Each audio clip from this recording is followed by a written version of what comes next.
Oke, kita lanjutkan ke model analisis. Model analisis ini merupakan teknik yang penting untuk mengungkap karakteristik getaran dari suatu struktur yang diasumsikan linear dan elastis. Yang dicari di sini hanya ada dua hal, tapi keduanya sangat fundamental, yaitu frekuensi alami dan bentuk modus getar, atau yang bisa kita sebut sebagai mode shape. Nah, begitu informasi ini sudah diketahui, kita bisa mengatakan bahwa kita telah mendapatkan sidik jari getaran dari struktur tersebut. Lalu, apa gunanya mengetahui sidik jari ini? Karena hasil dari model analisis inilah yang akan menjadi landasan dari semua analisis dinamik lainnya yang akan memberitahu kita pada frekuensi berapa struktur cenderung bergetar paling kuat dan bagaimana dari struktur yang paling aktif itu bergerak pada setiap modusnya. Dari sinilah perancang bisa mengambil keputusan yang penting, misalnya untuk menghindari resonansi atau justru memanfaatkan resonansi tersebut secara terkendali agar struktur dapat bergetar pada frekuensi tertentu yang diinginkan. Model analisis ini bisa juga menjadi jendela awal bagi engineering untuk membayangkan bagaimana struktur tersebut akan merespon berbagai jenis beban dinamis sebelum masuk ke simulasi yang kompleks seperti beban gempa, beban acak, atau eksitasi periodik yang lainnya. Model analisis ini sudah lebih dulu menyediakan peta dinamis yang bisa dijadikan panduan. Selain itu, pengaturan pada analisis dinamis lanjutan seperti beberapa banyak mode yang digunakan dalam respons spektrum atau random vibrations, semuanya itu sangat bergantung pada hasil model analisis ini.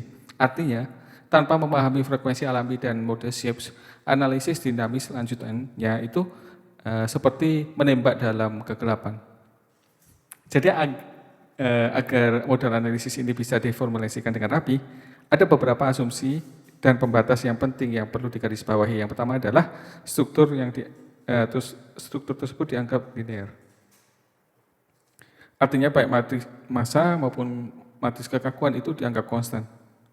Dan ini tidak berubah terhadap waktu dan tidak berubah meskipun terjadi perpindahan atau deformasi. Yang kedua, yang dianalisis adalah getaran bebas atau free vibrations. Ini berarti tidak ada beban luar selama proses analisis berlangsung. Tidak ada gaya, tidak ada tekanan, tidak ada perpindahan paksa yang berubah terhadap waktu. Struktur tersebut dibiarkan bernyanyi sendiri, hanya berdasarkan pada kondisi awal atau gangguan kecil. Memang ada beberapa pengecualian yang diperbolehkan, misalnya efek thermal yang mempengaruhi modulus elastisitas, dan pada akhirnya itu akan mengubah kekakuan sistem. Atau pada kasus rotor dinamik, di mana kecepatan putarnya dan efek Coriolis itu sangat mempengaruhi hasilnya. Tetapi pengecualian ini tetap berjalan dalam langkah linear dengan pendekatan khusus melalui solver tersendiri. Kenapa pendekatan linear ini valid? Karena karakteristik getaran alami yang dicari itu adalah sifat fundamental sistem. Ia tidak berubah hanya karena besar kecilnya beban, selama massa dan struktur bebannya itu masih dalam ranah yang linear. Dan inilah mengapa pendekatan yang umum dilakukan di dunia teknik ini adalah selalu jalankan dulu model analisis terlebih dahulu sebelum ke analisis yang lainnya. Karena begitu kita tahu DNA dari getaran tersebut, maka langkah-langkah berikutnya itu baik untuk desain, evaluasi maupun validasi itu akan dilakukan dengan dasar yang lebih kokoh dan arah yang lebih jelas. Oke, sekarang kita masuk ke bagian teori dasar dan terminologi dari model analisis. Tapi tenang aja, penjelasannya ini akan dibawa secara pelan, runtut, dan mudah diikuti.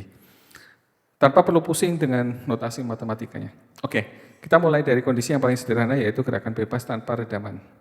Dan dalam kondisi ini, struktur tidak menerima gaya luar sama sekali. Yang dianalisis di sini adalah respon alami dari struktur tersebut. Dan respon tersebut akibat dari gangguan awal. Misalnya struktur didorong sedikit, lalu dilepas, dan dibiarkan bergetar sendiri. Nah, untuk menggambarkan perilaku ini secara matematis, digunakanlah sistem persamaan gerak linear sebagai berikut, yaitu MU double dot plus KU sama dengan 0. Karena tidak ada gaya eksternal yang bekerja, ingat ini adalah getaran bebas, maka sisi kanan persamaan tersebut adalah 0. Langkah berikutnya adalah membuat asumsi gerakan. Dalam model analisis, kita mengasumsikan bahwa struktur bergetar secara harmonik, alias bergerak naik turun atau bolak-balik secara sinusoidal. Untuk tiap modus gerak I, perpindahan itu diasumsikan punya bentuk seperti persamaan ini, di mana U itu sama dengan zeta I dot sin omega IT plus theta I besar. Di sini theta I ada mode shape atau bentuk pola deformasi struktur saat getar di mode ke I. Lalu omega ini adalah frekuensi sudut alami dan dari mode tersebut dan satuannya adalah radian per detik. Dan theta ini adalah fase awal. Dan ini tergantung pada bagaimana eksitasi awalnya diberikan. Kalau bentuk getarnya ini kita turunkan 2 kali terhadap waktu, maka kita akan mendapatkan percepatan sebagai berikut. Di sini terlihat bahwa bentuknya itu tetap sama dengan U. Hanya saja ada tanda negatif dan dikalikan dengan omega I kuadrat. Ini khas dari gerak harmonik. Dan kita coba substitusikan kembali U dan double dot U ini ke dalam persamaan gerak tadi, yaitu persamaan MU double dot plus KU sama dengan 0. Jadi akan menghasilkan persamaan seperti ini. Dan faktor sin omega I T plus theta I ini akan muncul di kedua suku, maka ini akan bisa dicoret. Sehingga yang tersisa ini adalah pada akhirnya seperti ini, yaitu K minus omega I kuadrat M theta I sama dengan 0. Inilah yang dikenal sebagai persamaan eigenvalue. Persamaan ini hanya bisa dipenuhi dalam 2 kondisi, yaitu kalau theta I sama dengan 0, alias semua modal perpindahannya itu adalah 0. Ini adalah solusi trivial, tidak menarik, dan secara fasik tidak ada getaran sama sekali. Untuk kondisi yang kedua adalah supaya solusi theta I itu tidak sama dengan 0, maka dengan itu syaratnya adalah determinan K minus omega I kuadrat M itu harus sama dengan 0. Nah, inilah yang disebut dengan karakteristik persamaan getaran, yang menghasilkan sejumlah nilai omega I kuadrat yang memenuhi kondisi tersebut. Nilai-nilai inilah yang disebut eigenvalue. Dan akar kuadratnya, yaitu omega I, adalah frekuensi alami struktur. Untuk setiap eigenvalue, akan ada satu eigenvektor, yaitu theta I. Theta ini akan selalu menyertai eigenvalue. Dan eigenvektor ini disebut sebagai mode shape. Jadi hasil dari model analisis secara matematis adalah pasangan-pasangan dari omega I kuadrat dan theta I. Untuk I sama dengan 1, 2, 3, dan seterusnya, maka setiap pasangan itu akan menggambarkan seberapa cepat struktur bergetar pada mode tersebut, yaitu frekuensi alami, dan bagaimana bentuk deformasinya terjadi secara spasial, yaitu mode shape. Maka dengan informasi ini kita dapat membaca dengan sangat jelas pada frekuensi mana struktur harus diwaspadai, apakah akan beresonansi atau justru akan bisa dieksploitasi. Dan lebih dari itu, model analisis itu akan memberikan fondasi yang kuat untuk berbagai analisis lanjutan. Dari respons spektrum, random vibration, sampai harmonic analisis berbasis mode superpositions. Oke, sekarang kita kembali lagi ke frekuensi dan mode shapes. Dalam konteks dinamika struktur, eigenvalue itu tidak berdiri sendiri. Ia sebenarnya mewakili kuadrat dari frekuensi sudut alami suatu struktur. Untuk mode ke I, maka eigenvalue-nya adalah omega I kuadrat.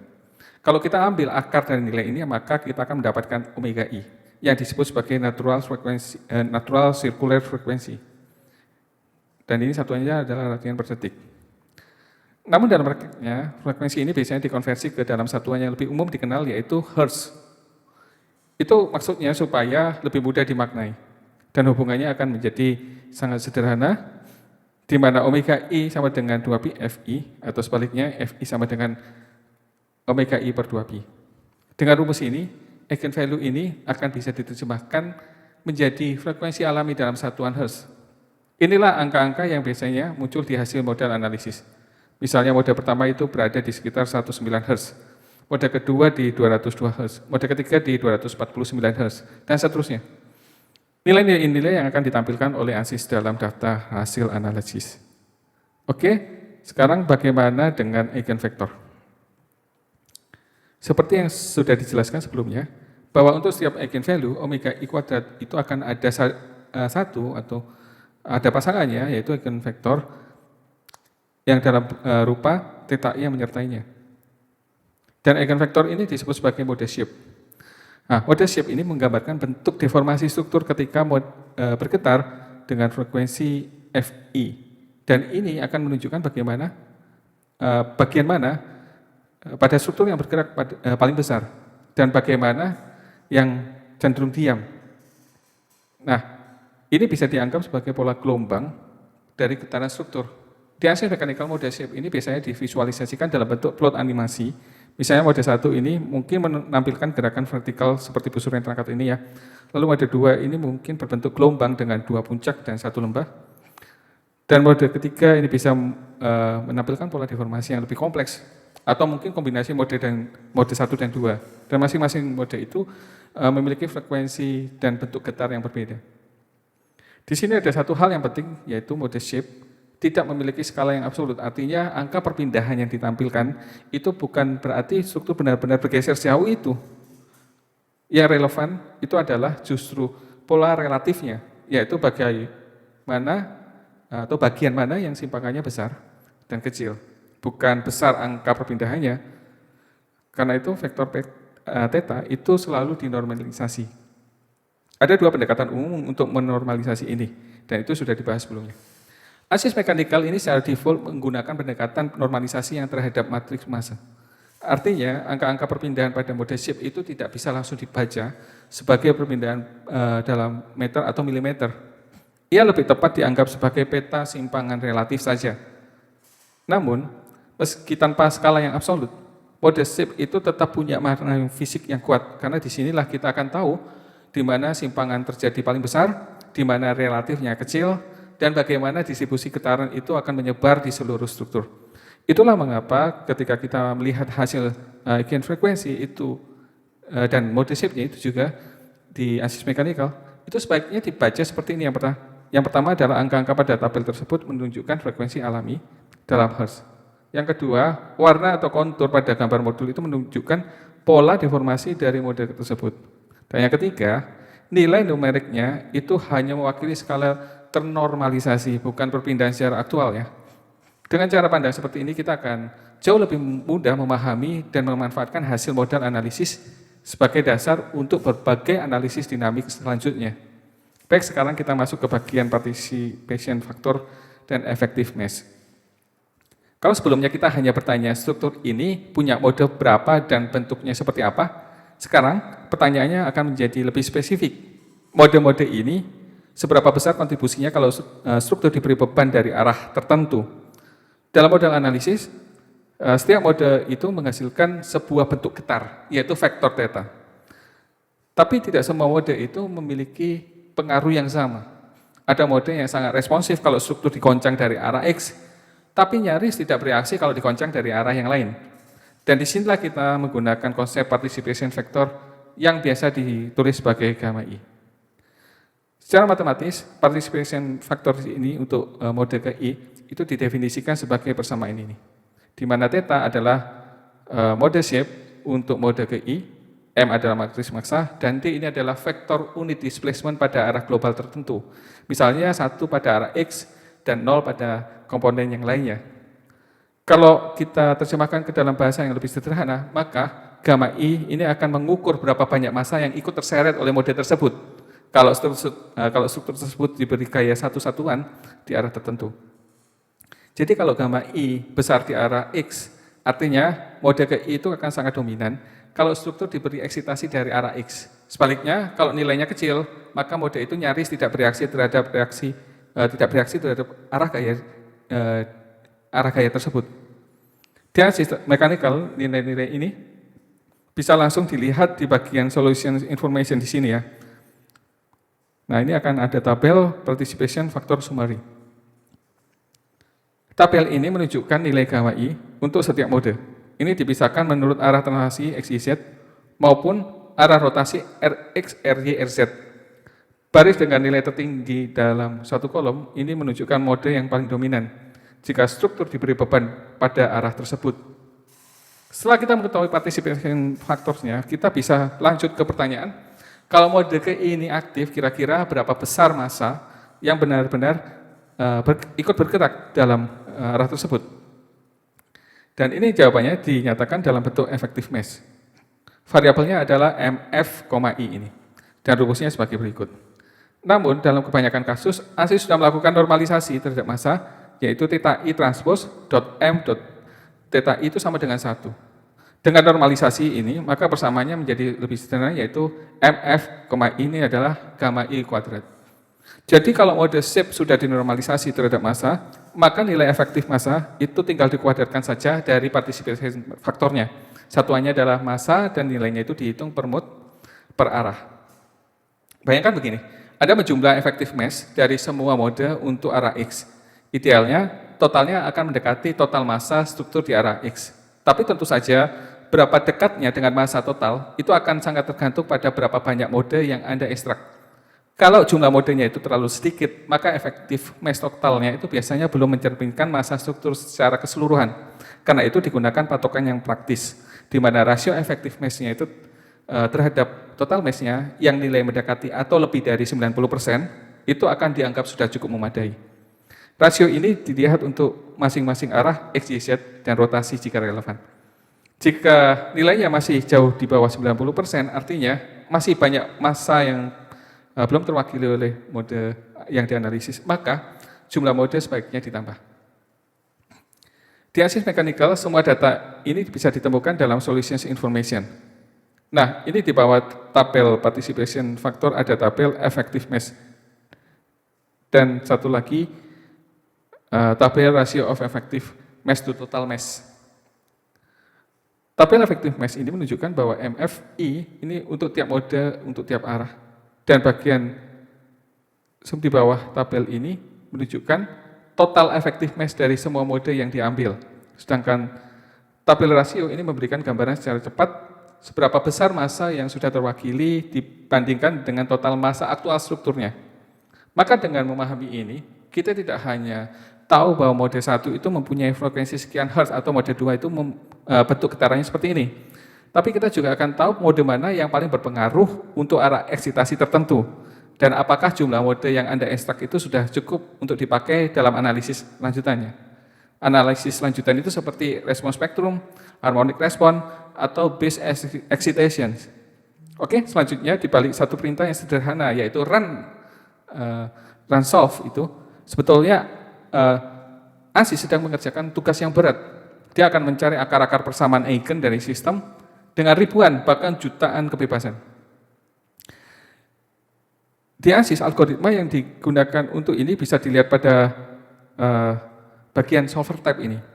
Ini biasanya cukup dibiarkan saja pada pilihan program kontrol, di mana ANSYS itu pada akhirnya metode yang paling cocok berdasarkan ukuran dan tipe modelnya. Tapi ada kalanya penting juga untuk mengenali karakteristik dari masing-masing metode ini. Terutama kalau model yang kita tangani itu punya kebutuhan yang khusus. Oke, mari kita bahas satu persatu ya. Yang pertama adalah block language atau direct. Ini adalah kuda kerja yang paling umum di dunia model analisis. Metode ini dirancang untuk khusus dengan matriks yang simetrik dan sangat handal ketika jumlah mode yang diambil itu cukup banyak, misalnya lebih dari 40. Lalu modelnya memiliki ukuran yang besar atau geometri tersebut mengandung campuran elemen solid dan sel yang bentuknya tidak selalu ideal.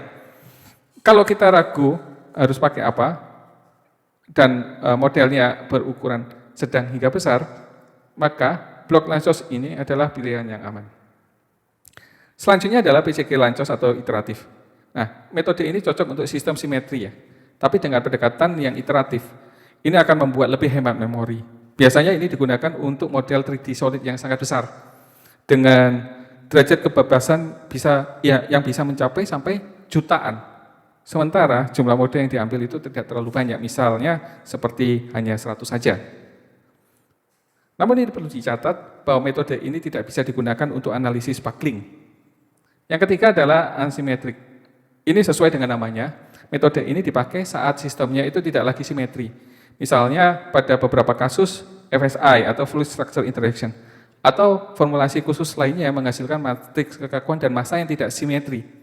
Karena solver tidak lagi memanfaatkan asumsi simetri, maka beban komputasinya itu akan jauh lebih besar. Tapi kalau memang sistemnya ansimetri, maka metode ini satu-satunya pilihan yang akurat. Selanjutnya adalah supernode. Masih untuk sistem yang simetri. Metode ini dirancang khusus untuk mengambil sangat banyak mode, bahkan sampai 10.000 lebih. Dan ini sangat cocok untuk digunakan pada struktur 2 dimensi seperti plane, shell, beam, yang butuh ratusan mode, atau 3 dimensi solid yang ingin dianalisis hingga ratusan hingga ribuan mode. Supernode ini memanfaatkan struktur matriks tertentu untuk mempercepat proses, terutama pada model yang sangat besar. Selanjutnya adalah subspace.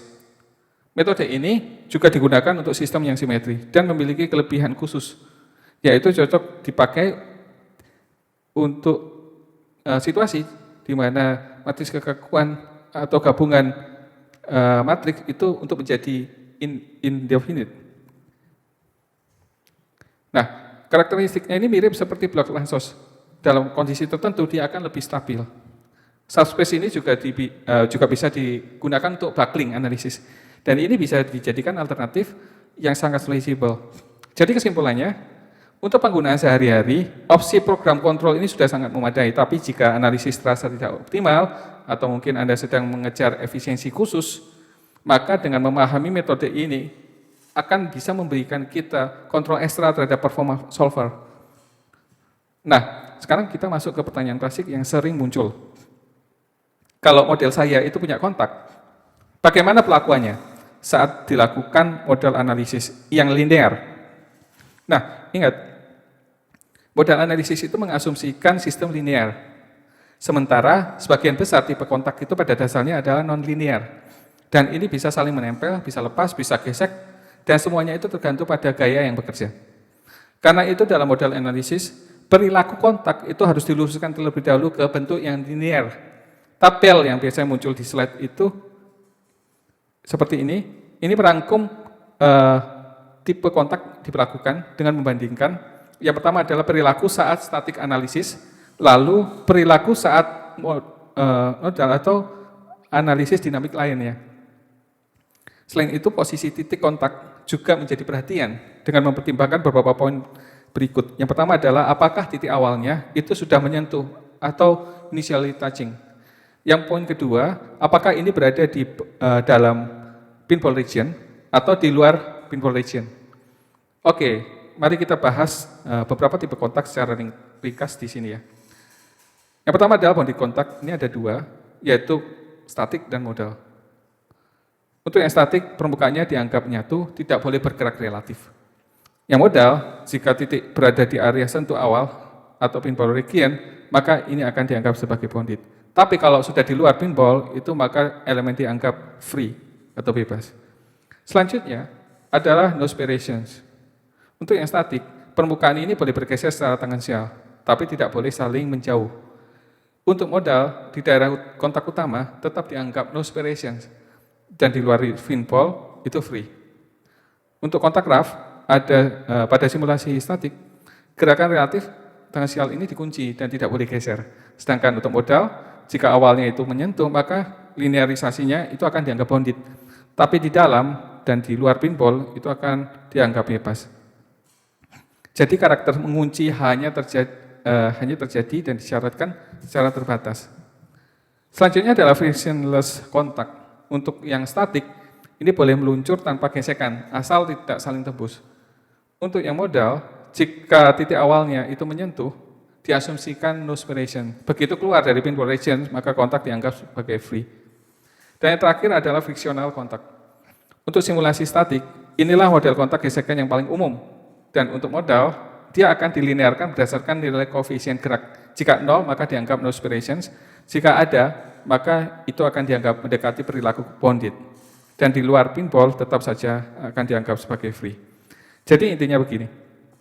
Begitu masuk ke dunia model analisis yang linear, maka semua kontak yang tadinya non-linear itu semuanya direduksi ke versi yang linear masing-masing.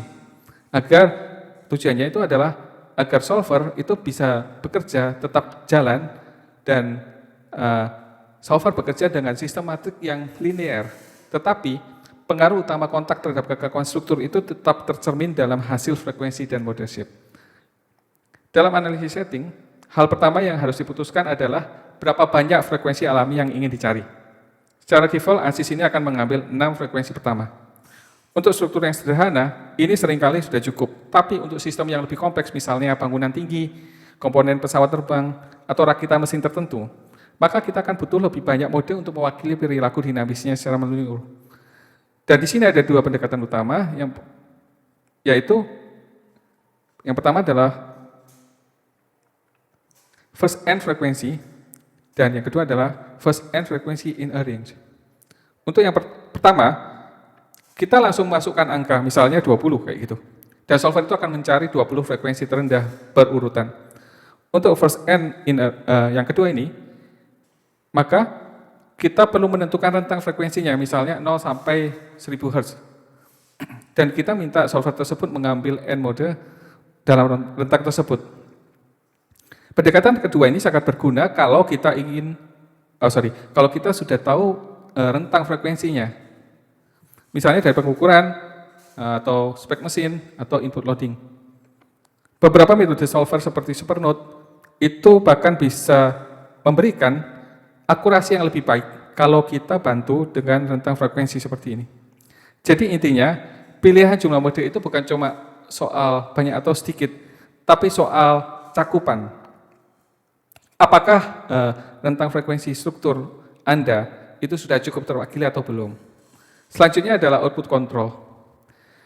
Di sini, secara default, model analisis hanya menyimpan frekuensi dan bentuk mode. Kalau kita ingin hasil tegangan dan tegangan itu dilibatkan, maka bisa diaktifkan melalui output control.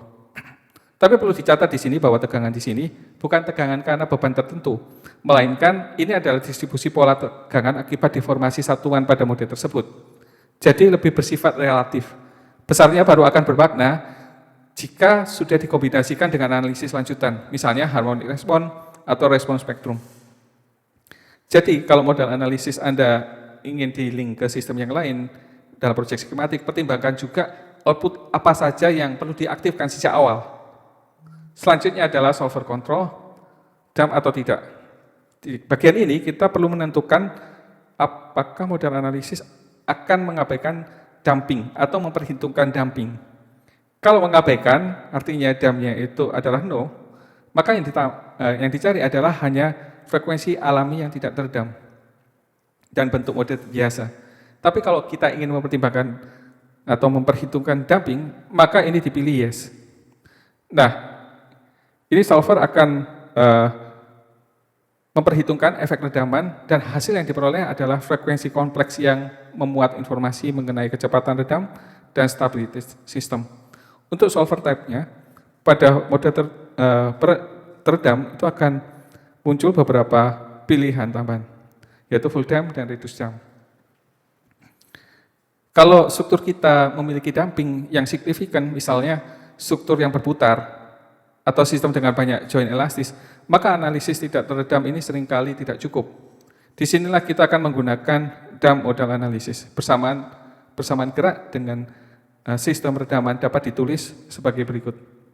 Nah, karena ada matriks redaman C, maka sistem menjadi kompleks. Artinya hasil eigen value-nya itu akan mengandung bagian imajiner dan real. Bagian imajinernya ini menunjukkan frekuensi osilasi yang sudah diredam, sedangkan real-nya itu adalah getaran yang menjadi pertanyaan, apakah itu teredam atau justru tumbuh, artinya stabil atau tidak, seperti itu. Untuk aplikasi seperti rotor dynamics, maka informasi tersebut akan sangat krusial. Mode-mode ini bisa diplot dalam diagram Campbell ya, untuk melihat potensi instabilitas pada kecepatan putar tertentu. Dalam ANSYS, solver menyusun sebuah matriks redaman efektif ya, yang ditulis sebagai C star. Dan ini mewakili semua kontribusi redaman dari berbagai sumber, yaitu yang pertama adalah Rayleigh damping global, yaitu kombinasi alpha M dan beta K dari analisis setting. Lalu yang kedua adalah Rayleigh damping material, yaitu koefisien alpha M dan beta M dari engineering data.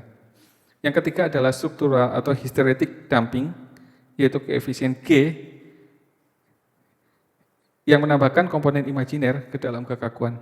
Dan yang terakhir adalah damping dari elemen koneksi khusus seperti JOMBN, MPC, dan sebagainya.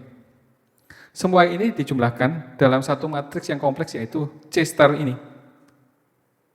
Ini semua untuk memperhitungkan efek damping secara menyeluruh. Salah satu cara populer untuk memasukkan damping adalah per material di engineering data. Anda bisa mengisi mesh damping multiplier, yaitu alpha M, stiffness damping multiplier, yaitu beta M, dan constant structural damping coefficient, atau MC. Ini biasanya digunakan bersamaan seperti ini. Dengan demikian, jika Anda sudah mengetahui nilai damping rasio C pada frekuensi tertentu, maka Anda akan bisa menghitung alfa, beta, dan G yang sesuai. Sebagai pilihan alternatif, Anda bisa isi damping ke analisis setting pada bagian kontrol damping ini. Formulanya tetap ya, di mana C sama dengan M plus K. Dan dengan pendekatan ini, kita bisa menargetkan damping rasio tertentu dan menghitung nilai alfa beta yang ekuivalen untuk dimasukkan sebagai damping global. Nah, ketika dampnya itu yes, maka pilihan solver akan menampilkan metode ekstraksi yang dirancang khusus untuk kasus yang terdamp. Sama seperti sebelumnya, kita bisa biarkan program kontrol, tetapi ada baiknya kita perlu tahu apa yang terjadi di balik layar. Untuk yang full dump, metode ini digunakan matriks penuh, yaitu K, M, dan J, yang tadi sebelumnya, dan dia akan menghitung langsung eigenvalue kompleksnya. Ini cocok untuk mode yang berukuran kecil sampai menengah, yaitu di bawah 10.000 DOF. Lalu ini juga cocok untuk sistem yang simetri maupun asimetri, dan analisis yang memerlukan akurasi penuh terhadap efek damping. Karena bekerja dengan matriks yang kompleks, maka matriks ini sangat informatif. Tapi masalahnya itu adalah komputasinya akan sangat-sangat berat. Dan yang kedua adalah reduce dump. Untuk model yang besar, metode ini lebih hemat memori. Caranya adalah dengan menghitung dulu mode tak terdamp sebanyak mungkin, lalu proyeksikan sistem terdamp ke basis mode tersebut. Dan selanjutnya adalah hitung eigenvalue kompleks dari sistem tereduksi ini. Nah, ini metode ini cocok saat modelnya itu besar dan kita cuma butuh beberapa mode terdamp yang dominan, atau ketika kita ingin mempertimbangkan mode yang lain, tapi tidak ingin waktu komputasinya terlalu lama. Jadi dengan pengaturan yang tepat di analisis setting, cara memasukkan damping yang sesuai, dan pemilihan metode solver yang cocok, maka model analisis Anda, baik yang tak terdamp maupun yang terdamp, itu akan menjadi fondasi yang kuat untuk semua analisis dinamik berikutnya. Dengan kata lain, hasilnya ini bukan cuma sekedar frekuensi atau mode shape, tapi ini adalah peta lengkap tentang bagaimana struktur Anda merespon dunia nyata yang penuh dengan beban dinamis.